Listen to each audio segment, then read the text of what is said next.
सुनिए, हमारे पास जो फैक्टर होता है ना, फैक्टर या तो नंबर हो सकता है या तो एक्सप्रेशन हो सकती है।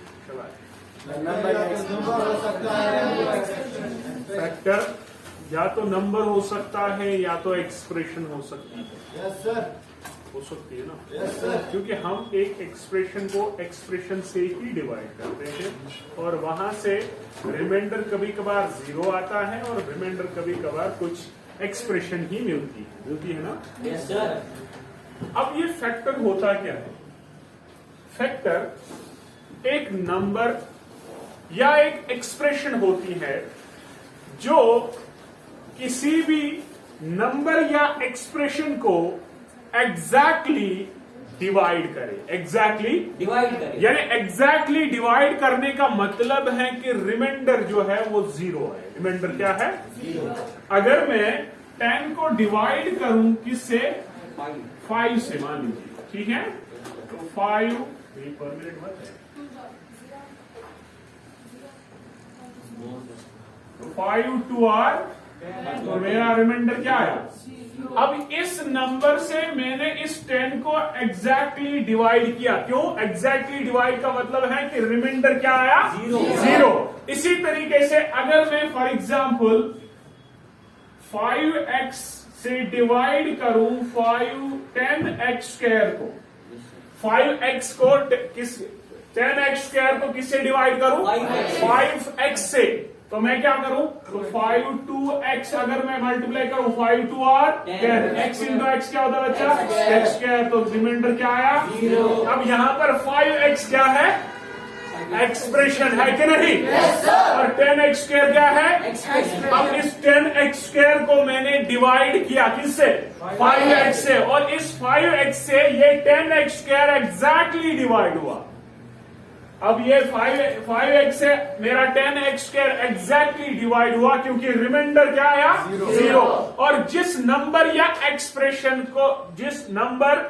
एक्सप्रेशन से एग्जैक्टली किसी नंबर या एक्सप्रेशन को डिवाइड हो जाए यानी रिमाइंडर 0 आए, उस नंबर को दूसरे नंबर का फैक्टर क्या कहा जाता है या उस एक्सप्रेशन को दूसरे एक्सप्रेशन का फैक्टर कहा जाता है। यहां पर ये 5 जो है ना, ये इस 10 का क्या है?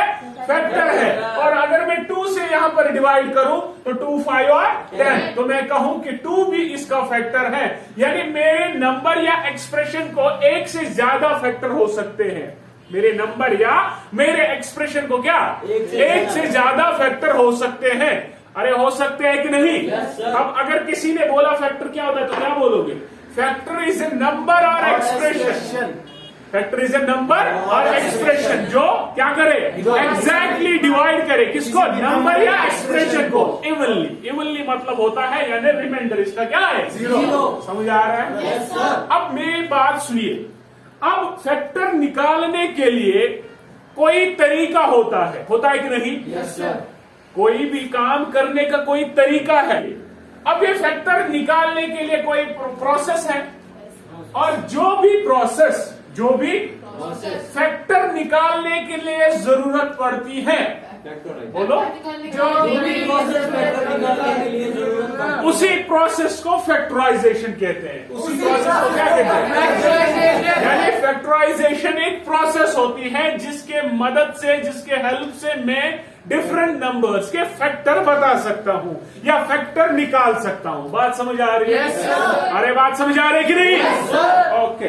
तो इस चैप्टर में जो आपका चैप्टर है फैक्टराइजेशन, चैप्टर नंबर 13, इसमें डिफरेंट एक्सप्रेशंस होंगी। उन एक्सप्रेशंस में आपको डिफरेंट फैक्टर्स फाइंड करने हैं।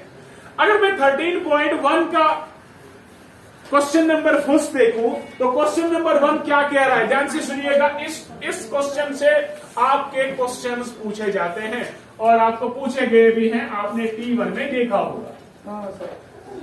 सुनिए, तो क्वेश्चन है find the common factors of given term. यानी मुझे क्या फाइंड करना है? कुछ टर्म्स वहां पर दी गई हैं, इन टर्म्स के फैक्टर्स फाइंड करने हैं और उनमें जो कॉमन फैक्टर्स है वो फाइंड करने हैं। ठीक है, बात समझ आ रही है? अब पहला क्या है मेरे पास? 12x और दूसरा क्या बचा? 36। और अगर मैं 12 के फैक्टर्स निकालूं तो 12 के फैक्टर्स क्या बचा? 2 6 आर, 2 3 आर, 3 1 आर। यानी मेरे पास जो ये 12 है, अब मेरी बात सुनिएगा, इस 12 ये 12 इंटू एक्स है ना एक्चुअल में, अरे है कि नहीं? मेरी बात सुनिएगा बच्चा, यहाँ पर ये 12 इंटू एक्स है कि नहीं? तो मेरे पास 12 के बदले में लिख सकता हूं 2 इंटू 2 इंटू 3, तो लिख सकता हूं ना यहाँ पर ऐसे 2 इंटू 2 इंटू 3 इंटू ये एक्स, अरे है ना 12 इसी तरीके से जो मेरे पास 36 है, इसको मैं कैसे लिख सकता हूँ बच्चा? 2 1 are 2, 2 8 are, 2 9 are, 3 3 are, 3 1 are. तो मेरे पास जो ये 36 है, इसको मैं कैसे लिख सकता हूँ बच्चा? 2 इंटू 2 इंटू 3 इंटू 3। अब कॉमन फैक्टर्स क्या क्या है? तो कॉमन फैक्टर्स बच्चा इसकी क्या है? 2 इंटू 2 इंटू 3 है कि नहीं? तो यहाँ पर कॉमन फैक्टर्स जो है वो है 2 इंटू 3, अब मल्टीप्लाई करा 3 2 आर 6 2 आर। तो मैं कहूंगा कि 12 जो है इन दोनों का कॉमन फैक्टर होगा। यानी ये 12 नंबर ऐसा है जो इस 12x को भी डिवाइड करेगा एग्जैक्टली, इस 36 को भी एग्जैक्ट करेगा डिवाइड। बात समझ आ रही है? अब यहाँ पर देखिए 12 इंटू एक्स, तो मैं करूंगा 12 से, मुझे करना है तो मैं कहूंगा x से 12x, रिमाइंडर 0। इसी तरह 36 को डिवाइड करेंगे 12 से, 12 से कितना है? 3 से, 12 3 आर 36, तो रिमाइंडर। तो यानी ये 12 एक ऐसा फैक्टर है जो मेरे इस 12x को भी डिवाइड करता है एग्जैक्टली, इस 36 को भी एग्जैक्टली डिवाइड करता है। तो हम कहेंगे 12 एक ऐसा नंबर है जो ये इसका क्या है? कॉमन। बात समझ आ रही है? समझ आया? इसमें सारे क्वेश्चंस आएंगे, कोई दिखाना है? चलिए और एक दिखाते हैं, ठीक है?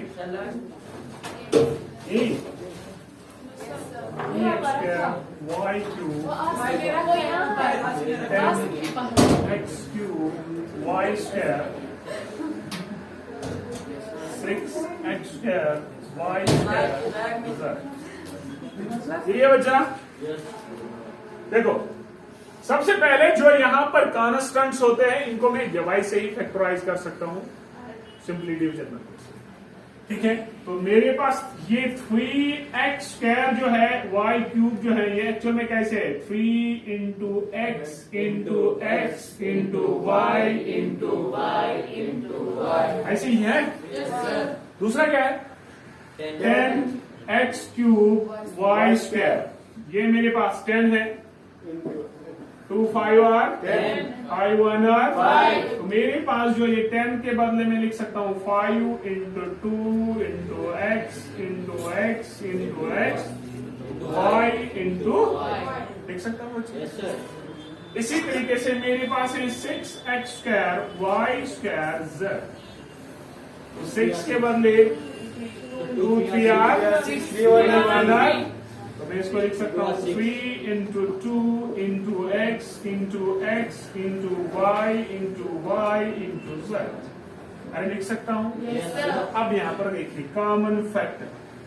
तो बच्चा कॉमन फैक्टर्स क्या है इसके? लो, सबसे पहले ना 3 यहाँ पर है, इसमें नहीं है, मत है, 2 है, नहीं है, तो x x x, ये एक है, दूसरा x है और x है नहीं, तो y है, दूसरा y है, ये ना y, ये y है, ठीक है? z मत है, तो यहाँ पर क्या है? x into X into Y into Y, ये ना, ये ना common, that is X square Y square. तो मैं कह सकता हूं कि कॉमन फैक्टर जो इन 3 नंबर्स का होगा that is X square Y square. यानी मेरा ये एक्स स्क्वायर वाई स्क्वायर इसको भी डिवाइड करेगा, समझ आ रहा है ना? इसको भी डिवाइड करेगा और इसको भी डिवाइड करेगा। अब हम देखेंगे, अगर मेरे पास है 3x स्क्वायर वाई क्यूब और मुझे किससे डिवाइड करना है बच्चा? X square Y square. हाँ यहाँ देखो बच्चा, तो यहां पर देखिए मैं लिख सकता हूं 3y से मल्टीप्लाई करना है ना, 3 तो 3 ही हुआ, एक्स और ये हुआ X square, Y square into Y क्या हुआ वाई क्यूब, तो ये आए 0 हुआ।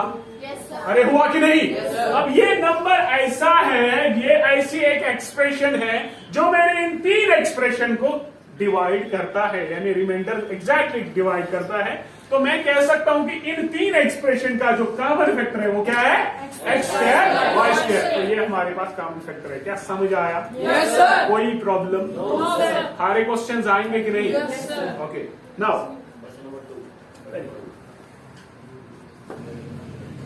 अब मेरे पास है फैक्टराइज द फॉलोइंग एक्सप्रेशन। मुझे कुछ एक्सप्रेशन दिए गए हैं, इनको क्या करना है फैक्टराइज करना है। देखिए मेरे पास है 7x माइनस 42, 7x माइनस 42। अब यहां पर देखिए जब मेरे पास एक एक्सप्रेशन है और मुझे बोला जाएगा कि फाइंड इट्स फैक्टर्स या फैक्टराइज दिस, तो है सर इसका बैग ही दिया। अब यहां पर देखिए क्या मैं 7x को ऐसे लिख सकता हूं, 42 को मैं किसी 7 से मल्टीप्लाई कर सकता हूं, 7 6 8, क्या मैं इसको ऐसे नहीं लिख सकता? लिख सकता हूं। अब इस और इसमें कॉमन क्या है बाहर निकालो, तो अंदर क्या बचा x माइनस। अब यहां पर देखिए मेरी ये एक्सप्रेशन जो है इसके दो फैक्टर्स ये हैं, एक तो 7 है, दूसरा है x माइनस, यानी 7 से भी इसको डिवाइड कर सकते हैं। अब देखेंगे चलिए 7x माइनस 42 है कि नहीं, है ना? पहले 7 से क्या, अब 7 से डिवाइड करिए 7x, अरे हुआ कि नहीं? ये प्लस है तो माइनस बना, ये और ये कैंसल, वहां पर आया माइनस 42, तो माइनस 6 से करिए 7 6 42 माइनस, है ना? रिमाइंडर क्या आया 0। अब मैं कह सकता हूं ये देखिए x माइनस 6, ये x माइनस 6। अब यहां पर देखिए अब मुझे इससे भी डिवाइड होना चाहिए ना, तो मैं ऐसे नहीं कर सकता हूं 7 minus 6 under root of 7x minus 42, 7 से करना 7 इंटू एक्स क्या हुआ 7x माइनस 6 7 42, रिमाइंडर क्या आया 0। अब यहां पर मैंने दिखाया है कि जो ये नंबर और ये नंबर है, इससे ये दो नंबर ऐसे हैं जो मेरे इस एक्सप्रेशन को एग्जैक्टली डिवाइड कर रहा है कि नहीं? मैंने दिखाया। तो हम कह सकते हैं कि मेरे पे ये 7 है और ये x माइनस 6 है, ये इसके दो फैक्टर्स है, ये इसके क्या है दो फैक्टर। सिंपली 7 कॉमन निकाला, वहां पर ये बचा, ठीक है? अरे समझ आया कि नहीं? yes, ये इसकी फैक्टराइजेशन हुई, समझ आया? yes, किसी को कोई प्रॉब्लम? no, sir. अब इसमें कोई क्वेश्चन दिखाना है, फॉर एग्जाम्पल मेरे पास तीसरा क्वेश्चन है इसका 7a स्क्वायर प्लस 14a। अब बच्चा यहां पर देखिए, आप सबसे पहले देखिए कोई चीज कॉमन मत निकल रही है, हाँ मेरे ध्यान को बच्चा, तो कॉमन बदली कर रही है। अब यहां पर देखिए 7 2r क्या होता है, यानी मेरे पास यहां पर 7 है, यहां से भी 7 पे कॉमन निकाल सकता हूं ना, और यहां पर a स्क्वायर है और यहां पर a है, यानी इन दोनों में से a भी कॉमन निकाल सकता हूं ना। यानी मैं ऐसे आपको समझाऊं तो ये ऐसे है ना 7a इंटू a, वही तो 7a स्क्वायर प्लस, अब यहां पर देखिए 7 इंटू 2 इंटू a है ना, दैट इज 14 है। अब यहां पर 7 कॉमन निकाल सकता हूं और दोनों में से a कॉमन निकाल सकता हूं, अंदर क्या बचा a प्लस, तो these are the required factors of this expression. Clear? Yes, sir. समझ आ रहा है? यानी मेरे पास 7a भी एक फैक्टर है इसका, a प्लस 2 भी है फैक्टर है इसका। बात समझ आ रही है ना? आ रही है कि नहीं? समझ आ रहा है ना? गुड, ठीक है। तो ये मेरा पार्ट 4 है, minus 16z plus 20z cube. क्या इसको मैं ऐसे लिख सकता हूं? लिख सकता हूँ ना, 20z को पहले लिखा फिर माइनस 16 लिखा, कोई प्रॉब्लम है? टर्म्स है ना, पॉजिटिव है नेगेटिव है, वहां पर लिखा। अब यहां पर देखिए मैं यहां पर 4z कॉमन निकाल सकता हूं। अब देखो 4z कॉमन निकालने पर मुझे यहां पर आएगा 5z स्क्वायर, 4 5 और z इंटू z स्क्वायर कितना हुआ? आया समझ? माइनस 4 निकालो ऐसे, 4 4 आर 16 z इंटू 1 क्या हुआ z, यानी मेरे पास 4z इंटू 5z² माइनस 4 इसका ये इसका एक फैक्टर है, ये इसका एक फैक्टर है। तो वहां से इस तरीके से भी हो सकता है 4z माइनस 4 प्लस 5z², है ना। यहाँ पर ये चीज है, तो इसमें मैंने यहाँ पर क्या निकाला कॉमन 4z, तो यहाँ पर बचा 4 प्लस 5z², है ना। देखो माइनस ऐसे ही है 4 4 16 और ये z प्लस 4 5 और 20 z इंटू z² हुआ z³, ठीक है। तो अब मैंने ऐसे लिखा ताकि आपको एक थोड़ा आइडिया मिले, माइनस है प्रॉब्लम ना हो, ठीक है। समझ आया? Yes sir. ऐसे लिखो या ऐसे लिखो, दोनों सूरत में ये ठीक ही है। क्लियर? किसी को कोई प्रॉब्लम? ओके, अब ये देखो बच्चा, मेरे पास है ax² plus bxy² plus cxyz, ये है ना बच्चा। तो इसमें देखिए कॉमन चीज कोई चीज है, इसमें देखो यहाँ पर x है, x है, x है, y है, y है, y है। अब कितने हैं वो अलग चीज है, तीनों चीजों में देखा। हेलो, यहाँ पर देखो बच्चा, अब यहाँ पर x है, x² है, तो यहाँ पर भी x² होना चाहिए, लेकिन नहीं है, लेकिन x ही है ना। तो यहाँ पर एक x इसका, एक x इसका और एक x इसका कॉमन निकाल सकता हूँ ना, निकालो। y इसमें निकाल सकता हूँ। अंदर क्या बचागा ax y, अरे बचा कि नहीं, प्लस x कॉमन निकला तो बचा क्या by² प्लस इसका मैंने क्या निकाला x का c।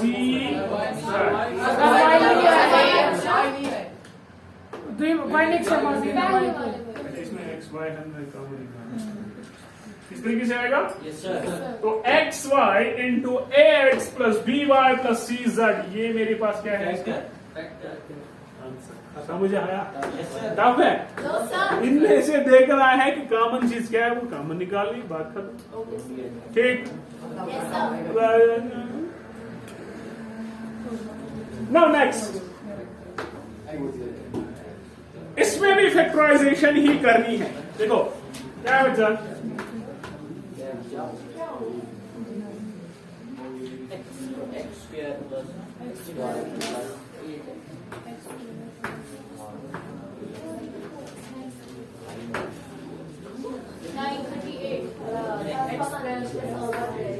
x² plus xy plus xy plus 8x plus 8x 8x plus 8y. Plus 8y, ऐसे है मेरे पास। Yes sir. देखो अच्छा, लो अब यहां पर देखिए, इसमें ऐसी चीजें हैं, इसमें ऐसी चीजें हैं जो डिफरेंट है सभी में, मतलब कि यहां पर x² है, यहां पर कहीं है, यहां पर y है, चारों में है, अरे मत है। अब यहां पर देखिए, क्या इन दोनों में से कोई चीज में कॉमन निकाल सकता हूं? मेरी बात समझ लीजिएगा, अगर मैं इसमें x कॉमन निकालूं, अंदर क्या बचेगा? x plus. अब दूसरे जो दो टर्म्स हैं, ये और ये, मुझे इस तरीके से कॉमन निकालना है कि जो यहां पर ब्रैकेट में आया वो भी यहां पर भी आना चाहिए, वो भी यहां पे आना चाहिए, यानी मुझे यहां पर x प्लस वाई ही आना चाहिए। तो इन दोनों में से मैं क्या कॉमन निकालूं? प्लस 8, अरे निकाल सकता हूं ना, इसमें और इसमें प्लस 8 कॉमन निकालो, अंदर क्या बचेगा? इसका x और प्लस y आएगा कि नहीं? अब यहाँ पर ये एक टर्म है कि नहीं, क्योंकि मल्टीप्लाई है ना, ये दूसरी टर्म है क्योंकि मल्टीप्लाई है ना, इसमें कॉमन चीज क्या है? x प्लस y, अरे है कि नहीं? तो बचा क्या? x प्लस 8, तो बच्चा ये मेरे पास दो फैक्टर्स। ओके सर, समझ आया समझ के नहीं? दूसरा दिखा, 15xy minus 6x plus 5y minus 2, बच्चा यहां पर मुझे बताइए इन दो में से क्या चीज में कॉमन निकाल सकता हूं? X sir. एक्स कॉमन निकाल सकता हूं, और कुछ निकल सकता है? 3 नहीं निकल सकता है। 3 5 और 15 3 2 और 6 निकल सकता हूं। तो यहाँ पर मैं 3x कॉमन निकाल सकता हूं बच्चा। Yes sir. तो अंदर क्या बचेगा? 3 5 और 15y माइनस 3 2 ऐसे निकाल सकता हूं ना। इन दोनों में से बचा, देखिए मैंने 3x कॉमन निकाला, अंदर बचा 5y माइनस 2। देखिए 3 5 और 15 x इंटू y क्या हुआ? xy, और ये माइनस 3 2 और 6 और ये x हुआ। यानी इन दोनों में मैं 3x कॉमन निकाल सकता हूं। समझ आ रहा है कि नहीं? अब यहां पर देखिए, अब मुझे क्या आना चाहिए? 5y minus 2। 5y माइनस 2 इस ब्रैकेट में आना चाहिए। 5y माइनस 2 आना चाहिए कि नहीं? तो कुछ कॉमन निकालना है, क्या निकालूं? 1 निकाल सकता हूं ना, लेकिन कौन सा?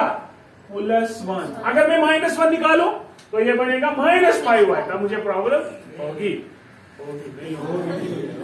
तो यहां पर -y में नहीं निकाल सकता हूं, +1 इनमें से कॉमन निकाला, अंदर बचा 5y माइनस 2। अब यहां पर देखिए 3 इंटू 5 और 5, x इंटू y हुआ xy, माइनस 3 2 और 6 और ये x, प्लस 5 1 और 5 और y माइनस प्लस हुआ माइनस 2 1 और 2।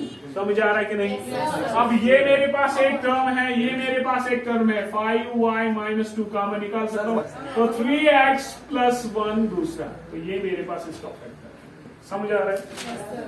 जरा मुझे थर्ड वन जल्दी कर दीजिए, जल्दी थर्ड पार्ट देखिए। मेरे पास है ax plus bx minus ay minus b1। ठीक है बच्चा? देखो यहां पर देखो, हेलो, तो इन दोनों में से कॉमन में क्या निकाल सकता हूं? X। तो अंदर क्या रहा? A plus B। अब मुझे a प्लस बी यहां भी आना चाहिए, तभी मैं a प्लस बी कॉमन नहीं निकाल सकता हूं क्या? यहां पर देखिए ये दोनों सेम आने चाहिए ना सर। अब a प्लस बी आना चाहिए। अब यहां पर देखिए, जरा मुझे बताइए a को मैं क्या मल्टीप्लाई करूं? मुझे माइनस ay आएगा। a को मैं क्या मल्टीप्लाई करूं? मुझे माइनस एक तो माइनस आएगा, फिर y करूंगा। अब यहाँ पर माइनस a इंटू वाई क्या हुआ? अब देखिए माइनस प्लस क्या हुआ? b इंटू वाई क्या हुआ? आया? हुआ सेटिस्फाइड? अब यहाँ पर देखिए इस टर्म और इस टर्म में a प्लस बी कॉमन निकाल सकता हूँ बच्चा। तो अंदर क्या बचेगा? ये दो इसके फैक्टर। समझ आ रहा है क्या? सर ये z -7 देखो सर 1 निकालना है प्लस 7xy